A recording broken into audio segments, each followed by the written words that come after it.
No meu vídeo recente sobre fobias irracionais, eu mencionei que desde criança eu fui acometido por uma aracnofobia tão potente que se tinha, por exemplo, uma imagem de uma aranha no livro de biologia, eu evitava encostar naquela parte do papel. E, impressionantemente, esse livro parece que curou a minha aracnofobia. E é sobre isso que eu quero falar com vocês hoje. Eu estou me referindo ao livro Children of Time, do Adrian Tchaikovsky, que, infelizmente, não tem tradução oficial para português ainda, mas se você já conhecia o trabalho do pessoal do Cambly, isso aqui não vai ser um problema para você. Para quem não conhece, o Cambly é um serviço de tutores online em inglês. Funciona no seu computador, tablet ou celular. Os caras estão disponíveis 24 horas por dia, de vários países diferentes. Então, se você está interessado em aprender o sotaque da Nova Zelândia ou expressões britânicas, o Cambly é um dos melhores lugares onde você pode aprender essas coisas. As suas sessões com os tutores ficam salvas e você pode reassisti-las se tem alguma coisa na conversa que você não entendeu muito bem. Então, isso é uma ferramenta excelente. Em inglês, naturalmente, não serve apenas para você ler ficção científica interessante que eu estou recomendando aqui, que infelizmente não foi traduzido no nosso país ainda. Como você sabe, você pode acabar perdendo muitas oportunidades de emprego se você não tem influência no inglês. E pensando nisso, o pessoal do Cambly preparou um curso voltado especificamente para essa área mais corporativa. Um curso onde você vai aprender, por exemplo, a se preparar para reuniões, preparar o seu currículo em inglês e muitas outras coisas que são imprescindíveis se você pensa em trabalhar usando o inglês. Mas não demora, porque a oferta está disponível só até o dia 7 de setembro. Então vai lá, se inscreve, usa o meu cupom e aprenda inglês de uma vez logo. Para de procrastinar isso, mano. Mas enfim, voltando ao vídeo. Children of Time, que numa tradução livre poderia talvez ser chamada de Filhos do Tempo, e demorou bastante para eu entender por que tem esse título. É uma história muito interessante que fala sobre duas civilizações muito diferentes, embora tenha algumas coisas em comum, que estão caminhando para um conflito. Como é que é a história? Eu vou tentar não dar muito spoiler. Eu vou mencionar algumas coisas da trama que eu achei muito interessante, que eu acho que vão te fazer ter vontade de ler o livro. Mas eu vou evitar grandes spoilers, mas basicamente a história é o seguinte. A raça humana está num ponto de imenso desenvolvimento e expansão espacial, colonizou vários planetas do Sistema Solar e além do Sistema Solar, e terraformou alguns planetas para torná-los mais próximos da Terra, para que a gente possa um dia habitá-los e tal. E aí uma cientista tem a ideia de levar macacos para um desses planetas e infectá-los com um nanovírus que foi projetado para acelerar o seu processo de evolução. E aí os cientistas chegam nesse planeta e tudo mais, só que acontece um problema, porque dentro dessa nave tinha um terrorista, um fundamentalista religioso que era contra a premissa desse experimento de brincar de ser Deus, e aí ele acaba explodindo a nave. E antes que ele possa explodir e matar todo mundo, a cientista consegue enviar lá a cápsula com o nanovírus e os macacos para o planeta, e ela pensa, bom, eu vou morrer, mas pelo menos o experimento vai dar certo, né? E deu, mas não da maneira que ela esperava. Os macacos acabam morrendo e o vírus infecta, então, aranhas que existem nesse planeta. O efeito que o vírus causa nessas aranhas, e as aranhas não são a única raça que é afetada pelo vírus. As formigas também são, e elas, em consequência, ficam mais inteligentes e maiores, tanto as formigas quanto as aranhas. Ao mesmo tempo, a gente descobre que no planeta Terra rolou um grande caos socioeconômico. A civilização humana, que estava expandindo para as estrelas e tudo mais, acaba entrando em total colapso. Se perde muito da tecnologia, do conhecimento, dos avanços sociais, e a sociedade meio que volta a um período pré-iluminismo, digamos assim. As pessoas estão mais agressivas, mais violentas, menos capazes de trabalhar em grupo. A civilização humana, claramente, o que o livro está tentando ilustrar é que a gente chegou no nosso ápice e daqui para frente é só desgraça. Então, os seres humanos conseguiram canibalizar a tecnologia aqui e ali, porque eles nem entendem mais a tecnologia humana plenamente. E eles conseguiram lá recuperar algumas das tecnologias e colocar algumas naves no espaço e tal, e aí eles partem em direção a um desses planetas que foram terraformados no passado. Várias naves vão para várias direções diferentes, mas você não tem muito contato entre uma nave e as outras, ninguém sabe o que está acontecendo, e é basicamente uma fuga desesperada, salve-se quem puder, que novamente ressalta o fato de que os seres humanos estão perdendo as conexões entre si, estão perdendo a coesão de sociedade. Enquanto isso está acontecendo, a gente fica, o ponto de vista do livro fica indo direto entre os humanos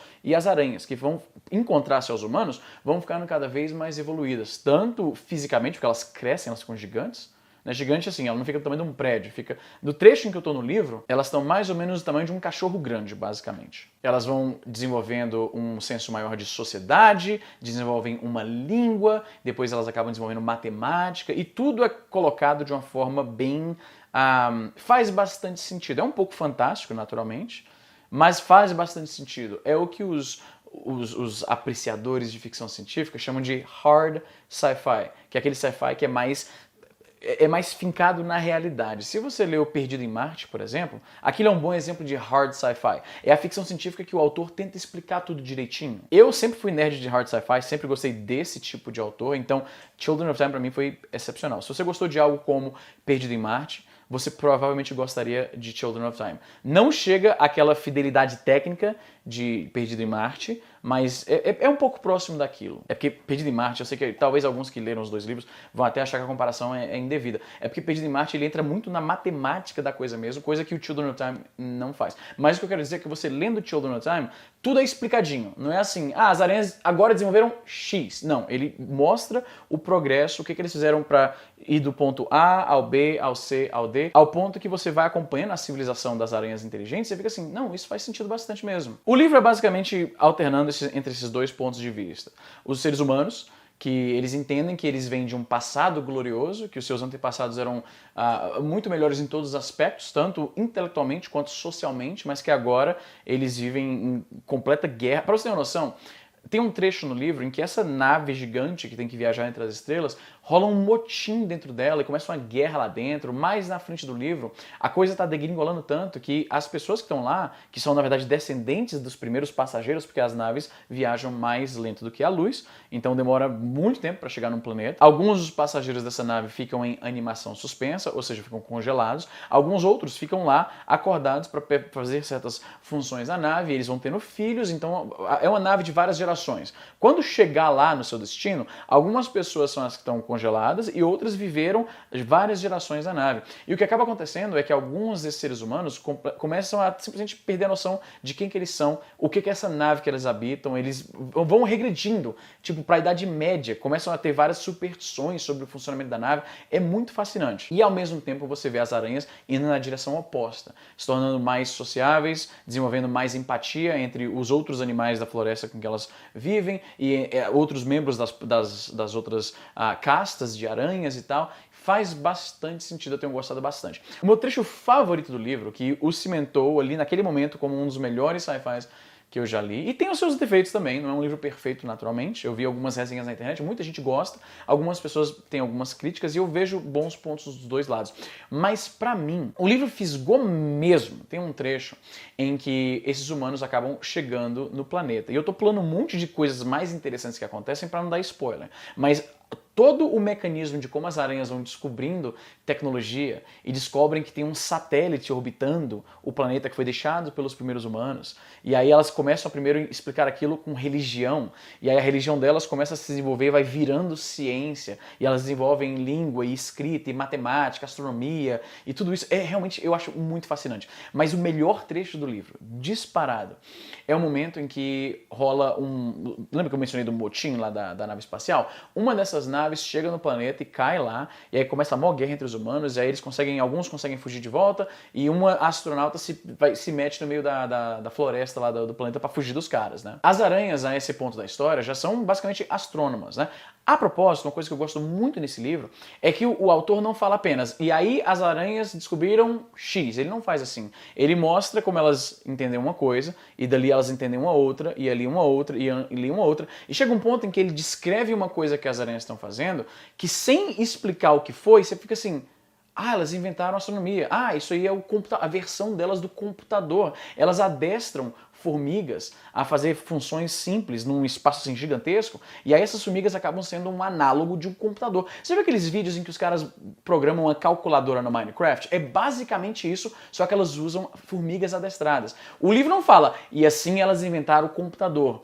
O autor basicamente te induz a concluir isso de uma forma bem natural, digamos assim. Eu sei que eu estou explicando talvez muito torto, mas é um livro muito bem escrito nesse aspecto. Ele não simplesmente entrega de mão beijada o que as aranhas estão fazendo. Ele vai meio que te desafiando a deduzir o que elas estão fazendo. Mas voltando, um astronauta se perde nesse planeta, e aí nessa altura do campeonato as aranhas já desenvolveram astronomia, elas já ficam olhando para o céu e tal, elas interpretam aquele satélite que era parte do plano original, porque o plano original da cientista lá era deixar um satélite em órbita que fica mandando sinais pro solo. E ela imaginava que um dia os macacos estarão avançados o bastante para ter descoberto ondas de rádio, astronomia e tudo isso, e aí eles vão poder se comunicar com o satélite, e o satélite vai então explicar qual é a origem deles, por que eles foram criados e tudo isso. Né? Só que os macacos não deu certo, eles morreram. Enfim, as aranhas já tinham notado o satélite, já entendiam que ele está mandando algum sinal e tal, e elas tentam decifrar o que esse sinal significa, e é por causa disso elas ficam sempre atentas ao céu.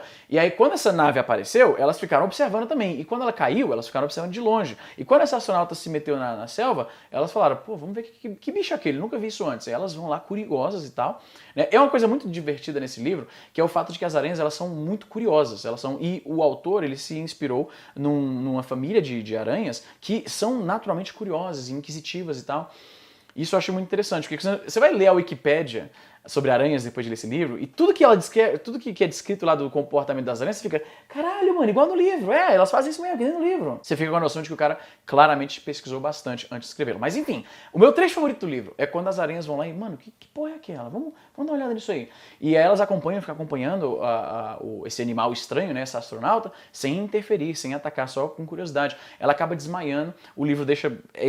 Como a gente está acompanhando o ponto de vista das aranhas, ele explica que o bicho estava andando e uma hora caiu e você compreende que a astronauta devia estar com sono ou cansada e tal. As aranhas vão lá, capturam ela para poder observar o comportamento dela e tentar entender. E aí esse capítulo inteiro é o ponto de vista das cientistas aranhas tentando compreender o comportamento e a biologia da astronauta. E é sinceramente...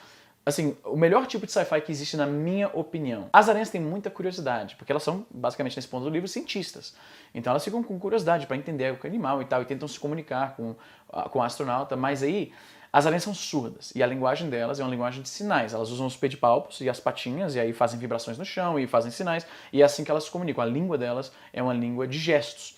E elas não ouvem muito bem. Então, quando elas capturam lá a astronauta e ela acorda, né, totalmente cercada de aranhas gigantes olhando para ela e tal, mas olha que curioso, as aranhas não ouvem muito bem. Então elas veem a astronauta berrando e elas só percebem que tem algumas vagas vibrações no ar. Elas são muito boas de detectar vibração, né? E elas percebem que o animal aparece fazer algum tipo de vibração com a boca. E é próximo da vibração que você sente quando você pega dois objetos e bate um no outro. Então é muito... será que isso é para se comunicar? E aí as aranhas declaram que não, provavelmente não. Porque ela come por esse buraco também. Então não faria sentido ela se comunicar e comer pelo mesmo buraco, né? Então isso aí deve ter alguma outra função. E as aranhas ficam tentando descobrir o que aquela astronauta come. E trazem várias comidas para ela, né? Da sua dieta, presumivelmente, e ela recusa a maioria, tem algumas poucas comidas que ela come, e aí você fica imaginando, eu fiquei assim, mano, imagina a situação de você preso numa jaula, né, com várias aranhas te observando e trazendo coisas pra você e fazendo... Mano, foda. Tem um momento que o livro diz que passaram várias gerações de aranhas, né? Então, assim, 30, 40 anos no cativeiro, essa astronauta.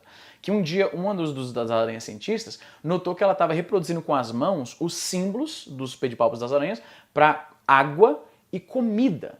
E aí eles ficaram assim, mano, mas peraí, ela só está imitando a gente ou ela realmente entende que isso significa água e comida? E aí eles fizeram alguns testes e descobriram que não, ela realmente conseguiu. Ela está se comunicando, ela faz tudo errado e tal, mas ela consegue se comunicar. E aí o interesse dos cientistas das aranhas ficou redobrado em estudar novamente aquela astronauta, e eles tentam ensinar outros símbolos, mas ficam frustrados porque ela simplesmente não consegue entender mais nada, ela só consegue sinalizar água e comida. E aí, muito tempo depois disso, ela acaba morrendo. E o livro dá a entender que, basicamente, ela viveu uns 40, 50 anos em cativeiro, cercada de aranhas, que não estavam tratando ela mal nem nada, estavam só curiosas, querendo entender, tentando se comunicar com ela, mas eu fico pensando, mano, o terror devia ser completo.